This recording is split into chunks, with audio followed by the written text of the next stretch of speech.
नमस्कार. मी प्राध्यापक डॉक्टर विनायक पवार. मित्रांनो, मूळचा जालना जिल्ह्यातील बदनापूर तालुक्यातील बावनेपांगरी च्या जवळ असलेल्या गारवाडी तांड्यावरचा मी आहे. तेव्हा तर 5-10 घरं होती, आज ती 30-40 घरं झाली आहेत. त्या तांड्यात, त्या वस्तीत माझा जन्म एका शेतकरी ऊसतोड कामगाराच्या घरात झाला. मित्रांनो, बऱ्याचदा असा प्रश्न पडतो महाराष्ट्रात आता गाण्यांमुळं, कवितेमुळं जी काही थोडीफार ओळख आहे. कुणी म्हणतं की विनायक पवार हा किनवटचा आहे, कुणी म्हणतं कोल्हापूरचा आहे, कुणी म्हणतं जालन्याचा आहे, आणि हल्ली तर कोणी कोणी म्हणतं की मुंबईचा आहे. तर हा 4-5 ठिकाणातला विनायक पवार एकटाच तो मी आणि जालन्यातला आहे. लहानपणीचं जे काही शिक्षण आहे, प्राथमिक शिक्षण, ते 3-4 किलोमीटर पायी जाऊन पांगरीतच झालं. त्यानंतर माझं शिक्षण नूतन विद्यालय डोणगाव, तालुका जाफराबाद, जालना जिल्ह्यातच तिथे झालं. आणि नंतर जालन्याला मी JS महाविद्यालय आणि मत्सुदरी महाविद्यालयात MA पर्यंत माझं शिक्षण झालं. मित्रांनो, मराठवाड्यातला शेतकरी आजही खूपच गर्तेत आहे. म्हणजे मागच्या वर्षी तर पाऊस बिलकुल चांगला झाला नव्हता. आता याही वर्षी 2024 मध्ये काय परिस्थिती माहीत नाही. पेरण्या सुरू आहेत. लहानपणी आई वडील ऊसतोडीला जायचे आणि आजी आजोबांकडे मी राहायचो. आजी आजोबा होते म्हणूनच माझी राहण्याची आणि अर्थातच परत शिक्षणाची व्यवस्था होऊ शकली. आजोबा माझे दारू काढायचे, म्हणजे दारू गाळणे, गावरान किंवा आपल्या भाषेत हातवट्टी ज्याला म्हणतात. मग ते प्रोडक्शन आमच्या घरीच आजोबा करायचे. आणि मग नंतर आजोबा बऱ्याचदा मला सांगायचे की अमुक गावाला जा, शेंद्र्याला, सरखेडला जा, माळेगावला जा किंवा पांगरीला जा. अशा पद्धतीनं मी बऱ्याचदा ती दारूची कॅन, आम्ही गॅलन म्हणायचो त्याला, ती कॅन घेऊन त्या गावात जायचो आणि त्या गावात जाऊन ती त्यावेळेला काय 2 रुपये 3 रुपये तांब्या किंवा ग्लास वगैरे या मापाने ती विकायचो. आणि शेती प्लस हे जगणं चालू होतं. आईवडील 6-6 महिने ऊसतोडीला जायचे आणि या बळावरती शिक्षण सुरू झालं. कोरडवाहू शेती होती. आत्ताची शेती पाणी, म्हणजे विहिरी आहेत पण विहिरीत पाणी नाही अशी परिस्थिती आहे.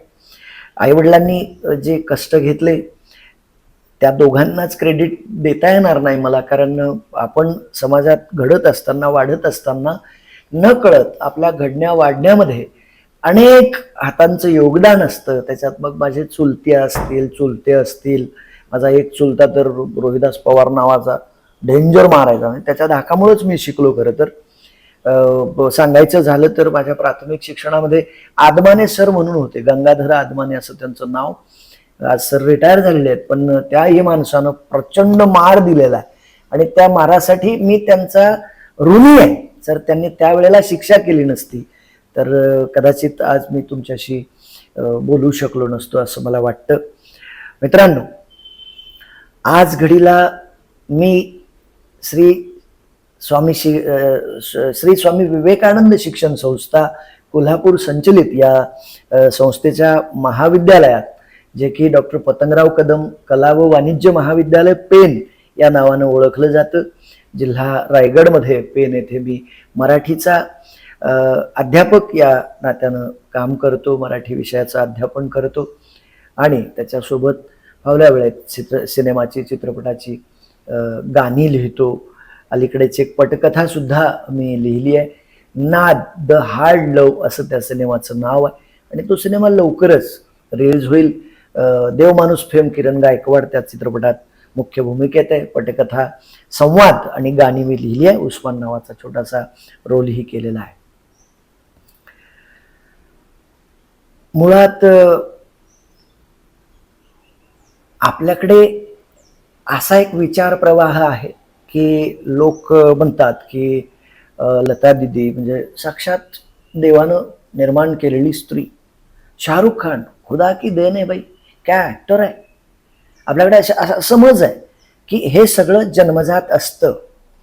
पण गुलजार नावाचा द ग्रेट कवी असं म्हणतो की कलावंत हा जन्मजात नसतो, तर जन्मजात असते ती त्याची संवेदना.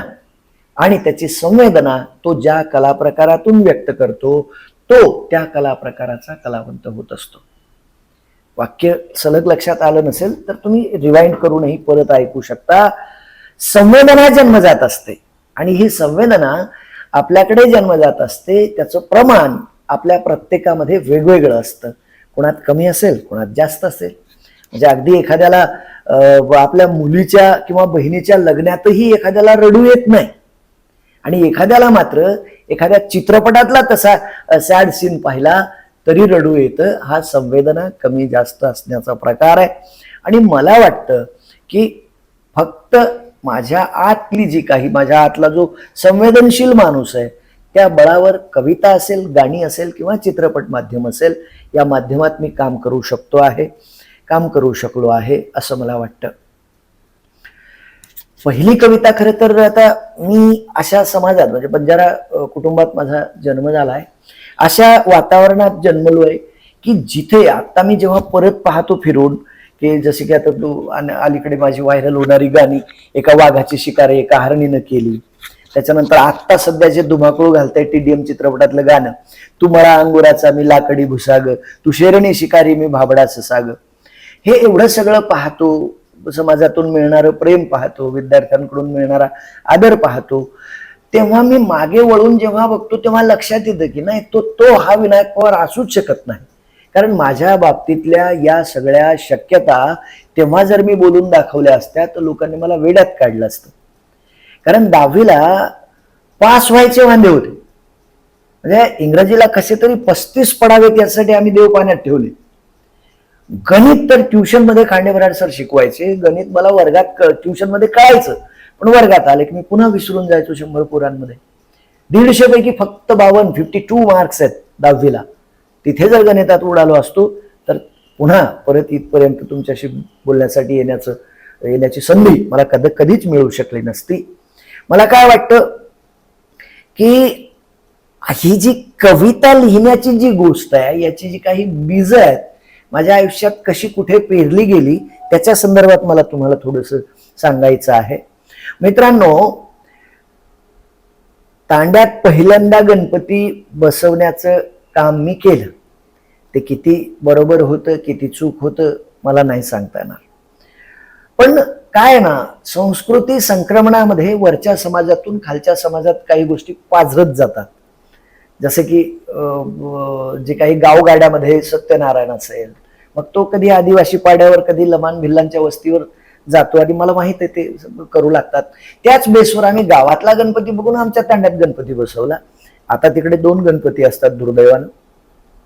त्या गणपतीमध्ये आम्ही 15 दिवस 10-11 दिवस साऊंड जे लाऊडस्पीकर आहेत ते लावायचो आणि दिवसभर ती गाणी मोठ्या आवाजात चालू असायची. त्या परिसरातल्या सगळ्यापर्यंत तो आवाज जायचा.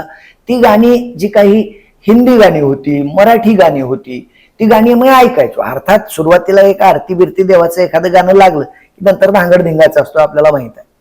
आणि मग त्या गाण्यांच्या, प्रसिद्ध गाण्यांच्या चालीवर मी कधीतरी गोरमाटी भाषेतून गणपतीचं गाणं लिहायचा प्रयत्न केलेला आहे. म्हणजे अगदीच त्या डायऱ्या बिऱ्या आता शोधणं सापडणं अवघड आहे, अशक्य मात्र नाही. तिथे कुठेतरी मला वाटतं की ते होतं. आणि खरी किक जी बसली ज्याला म्हणतो आपण, की माझ्या कविता लेखनाचा प्रवास कसा झाला, तर शाळेमध्ये तर कविता शिकत होतो, धडे शिकत होतो. गुरुजींचं त्यांच्या कृपेमुळं विद्यार्थी जीवनातला हा प्रवास चालूच होता. पण अशी स्वतंत्र कविता वेगळी म्हणून पहिल्यांदा वाचली. माझं काय ना, शनिवार रविवार आमच्याकडे, म्हणजे आमच्या आईवडिलांचं कॅलेंडर असं होतं शाळेत असताना आम्ही, की शनिवारी काय शाळेत जायची गरज आहे का, काय सुट्टीच असते, अर्धा दिवस तर असतो, एवढ्या दूर कशाला जायला लागतं उगा पायी इन द सेन्स मी पहिलेला त्या 3.5 किलोमीटर चाललो आणि नंतर 5वी पासून 10वी पर्यंत आम्ही जवळपास एक 9 ते 10 किलोमीटर पायी चालायचो. आणि रोजची अशी एक ठराविक वाट नव्हती, आज ह्या जाळीतून घुस, उद्या त्या जाळीतून घुस, असं. म्हणजे मी तर बऱ्याचदा गमतीनं सांगत असतो की कुणाच्या वाटेत काटे असतील, कुणाच्या वाट्या खास खळग्यांच्या असतील, पण माझ्या वाट्याला वाटच नव्हती. रोज एका वाटेनं आम्ही कधीच शाळेत गेलो नाही. तर मला सांगायचं हे होतं की मला शनिवार रविवार 2 दिवस वडिलांनी सक्तीनं गुरं सांभाळण्यासाठी, ढोरं सांभाळण्यासाठी पाठवायचे वडील. त्याच्यासाठी मला एक आमिष होतं की रविवारच्या बाजारातून राजूरच्या आम्ही जो काही खाऊ आणू तो सगळ्यांचा मिळून एक खाऊचा पुडा वेगळा आणि तुझा एक स्वतंत्र वेगळा छोटासा, आणि तो मला कधी मिळायचा तर कधीतरी गुरं सांभाळायला जा किंवा ज्वारी राखायला पाखरं हाणायला जा त्यावेळेला मिळायचा. मग एक दिवशी सकाळी सकाळी मी उठलो, आईनं ते लपून वगैरे माझ्या हातात पुडा दिला. 8वीला होतो मी, आणि मला म्हटली जा पाखरं राखून ये, सकाळची वेळ आहे, पाखरं खायला लागतात ज्वारी. मी गेलो, अर्थात तिथे गेलो, जे काही मचान असतं त्याच्यावरती मी बसलो, त्यातला खाऊ संपून टाकला. पाखरं हाकता हाकता त्या कागदावर मला कुंती नावाची कविता भेटली.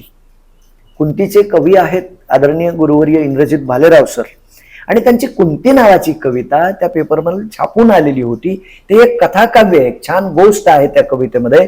ती कुंती मी वाचली आणि मला ती एवढी भावली, मी सरांना त्यावर खाली पत्ता होता भालेराव सरांचा, जो की अजिबात फार अवघड नव्हता, आणि मी पोस्ट कार्ड लिहिलं, सरांना पत्र पाठवलं की मला ही तुमची अमुक अमुक कविता मी वाचली आणि मला ती खूप आवडली. सरांचा मोठेपणा, सरांनी मला त्या पत्राचं उत्तर दिलं. ते पत्र आजही माझ्याकडे आहे. आणि मला वाटतं इथे कुठेतरी माझ्यातल्या कवीची पहिली ठिणगी पडली असं मी मानतो. मित्रांनो, शिक्षणाचा प्रवास चालूच होता. 10वी कसा तरी पास झालो आणि जालन्याला गेलो. जालन्याला 11वीला ॲडमिशन घेतलं आणि 12वीला जो नहीं होना था वो हो गया. इंग्रजीनं दगा दिला. मी गमतीनं सांगत असतो की शेतकऱ्यांचं नुकसान निसर्गानं कमी केलं, राजकीय पुढाऱ्यांनी कमी केलं, पण इंग्रजी आणि गणितानं शेतकऱ्यांच्या लेकरांचं प्रचंड नुकसान केलेलं आहे.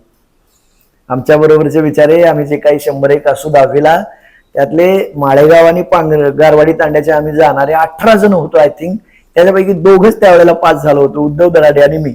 बाकीच्यांनी नंतर परीक्षा देऊन काढले असतील, मला त्याची कल्पना नाही. तर शेतकऱ्यांचं फार वाटोळं केलं. 10वी कसा तरी पास झालो, जालन्याला गेलो, 11वीचा ॲडमिशन, 12वीनं दगा दिला. वर्षभर मी ऑक्टोबर मार्चच्या 2, 3, 4 जेवढ्या होतील तेवढ्या 1.5-2 वर्षात परीक्षा दिल्या. मला काय इंग्रजीच निघाना. अगदी मी अपेक्षित 21 प्रश्नसंच घेऊन शेतात जायचो, झाडाखाली महिना 2 महिना पाठ करून घ्यायचो बऱ्यापैकी, जेवढं जमेल तेवढं. पण परीक्षेत प्रश्नाचं स्वरूपच कळायचं नाही. प्रश्नच कळायचा नाही की काय समरी म्हणजे काय, सारांश. मला आत्ता कळतं, तेव्हा कळायचं नाही. समरी म्हणजे त्याचा सारांश लिहा. आता समरीमध्ये जर मी पाठ करून अख्खा पॅराग्राफ आणला तर मला 0 मार्कच मिळणार. सांगणारे कोणी नव्हतं, प्रॉपर मार्गदर्शन नाही.